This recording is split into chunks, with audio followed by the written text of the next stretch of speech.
আমরা পরিষ্কারভাবে বলছি, গণ অধিকার পরিষদের পক্ষ থেকে যেহেতু বৈষম্য বিরোধী ছাত্র আন্দোলন এবং নাগরিক কমিটির মাধ্যমে তারা একটি রাজনৈতিক দলের উত্থান ঘটিয়েছে এবং একটি রাজনৈতিক দলের আত্মপ্রকাশ ইতিমধ্যে তারা করেছে, সুতরাং এরপর থেকে জাতীয়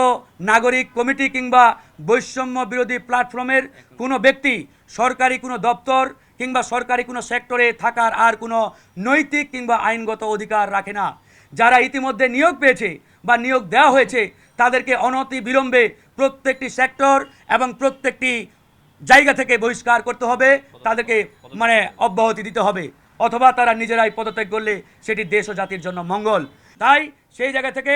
আমরা পরিষ্কার এই সরকারের প্রধান উপদেষ্টাকে আমরা সফল করতে চাই, কিন্তু এই সরকারের প্রধান উপদেষ্টাকে সফল হতে দেবে কিনা তার চতুর্দিকে আওয়ামী উচ্ছিষ্টভোগীরা, এটা আজকে জনমনে প্রশ্ন দেখা দিয়েছে। গণ অধিকার পরিষদের পরিষ্কার দাবি, আগামী 15 দিনের মধ্যে বর্তমান সরকারের ছাত্র প্রতিনিধি খ্যাত যারা নিজেরাই দাবি করছে, জনগণ মনে করছে না, জনাব আসিফ মাহমুদ সজীব ভুইয়া এবং মাহফুজ আলমকে পদত্যাগ করতে হবে। তারা যদি আগামী 15 দিনের মধ্যে পদত্যাগ না করে এবং ডক্টর মোহাম্মদ ইউনূসের সরকার এ বিষয়ে যদি কার্যকর কোনো উদ্যোগ না গ্রহণ করে, তাহলে জনগণকে সাথে নিয়ে এবং বিপ্লবের